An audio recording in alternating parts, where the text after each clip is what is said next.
ڈیرہ اسماعیل خان میں بھی شجرکاری مہم کا آغاز کر دیا گیا۔ وفاقی وزیر علی امین گنڈاپور، ضلع انتظامیہ، ٹائیگر فورس اور شہریوں نے بڑھ چڑھ کر حصہ لیا۔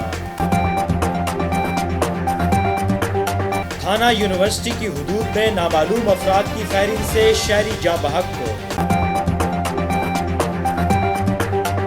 ڈیرہ پولیس کا اسمگلنگ کی روک تھام کے لیے گرینڈ آپریشن جاری۔ مختلف ناکہ بندیوں پر سخت چیکنگ کے دوران بھاری مقدار میں اشیاء تحویل میں لے کر کسٹم حکام کے حوالے کر دی۔ خیبر پختونخوا کے ضلع خیبر میں جاری شجرکاری مہم میں ضلع انتظامیہ کی جانب سے لگائے گئے پودے حکومت سے نالاں اور مشتعل عوام نے اکھاڑ پھینکے۔ السلام علیکم، اعتدال نیوز کے ساتھ میں ہوں نعمان بھٹا۔ ہیڈ لائن آپ نے ملاحظہ کی ہے، خبروں کی تفصیل ایک بریک کے بعد۔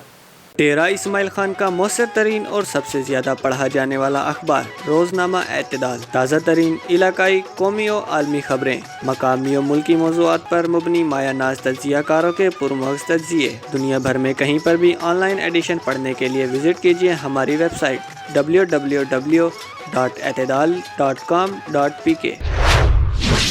وزیراعظم پاکستان عمران خان کے احکامات کی روشنی میں ملک بھر کی طرح ڈیرہ اسماعیل خان ڈویژن میں بھی وفاقی وزیر علی امین گنڈاپور، ضلع انتظامیہ اور ٹائیگر فورس اور شہریوں نے پودے لگا کر شجرکاری مہم میں بڑھ چڑھ کر حصہ لیا ہے۔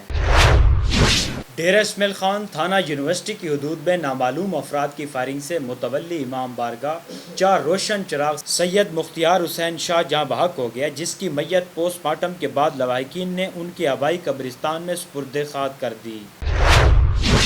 وابڈا کی لاپرواہی سے بجلی کے کھمبے سے غریب محنت کش کی بھینس کرنٹ لگنے سے ہلاک ہو گئی۔ علاقہ مکینوں کا کہنا تھا کہ کئی دنوں سے کھمبے میں فالٹ کی وجہ سے کرنٹ موجود ہے، بچے کرنٹ لگنے سے متاثر ہوئے ہیں، جس کی متعدد بار مریالی کمپلینٹ آفس میں شکایات درج کرائی گئیں، لیکن اس معاملے کا تاحال حل نہ نکالا جا سکا، اور اس کھمبے سے آج سعودیہ ٹاؤن نزد ضمیر آباد کے رہائشی غریب محنت کش اپنی بھینس گنوا بیٹھا۔ اہلیان علاقہ نے مطالبہ کیا ہے کہ غفلت برتنے والے اہلکاروں کے خلاف کارروائی کی جائے اور اس مسئلے کو فوری طور پر حل کیا جائے۔ ڈیرہ اسماعیل خان پولیس کا اسمگلنگ کے خلاف گرینڈ آپریشن جاری ہے۔ مختلف ناکہ بندیوں پر سخت چیکنگ کے دوران 118 کارٹن بڑی پلیٹیں اور 60 سے زائد چھوٹی پلیٹیں پولیس نے اپنی تحویل میں لے کر کسٹم حکام کے حوالے کر دیے۔ خیبر پختونخوا کے ضلع خیبر میں جاری شجرکاری مہم میں ضلع انتظامیہ کی جانب سے لگائے گئے پودے حکومت سے نالاں اور مشتمل عوام نے اکھاڑ پھینکے۔ وزیر اعلیٰ خیبر پختونخوا محمود خان نے فوری نوٹس لیتے ہوئے ملوث افراد کے خلاف سخت کارروائی کا حکم دے دیا۔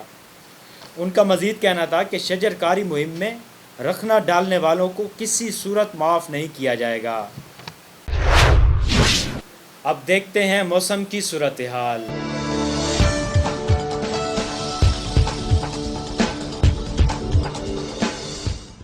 ڈیرہ اسماعیل خان میں آج زیادہ سے زیادہ درجہ حرارت 39 اور کم سے کم 31 ڈگری سینٹی گریڈ ریکارڈ کیا گیا ہے۔ شہر اور مضافات میں گرمی کی شدت برقرار رہی۔ محکمہ موسمیات کے مطابق ہوا میں نمی کا تناسب 43% رہے گا اور رواں ہفتے بارشوں کی بھی پیشن گوئی کی گئی ہے۔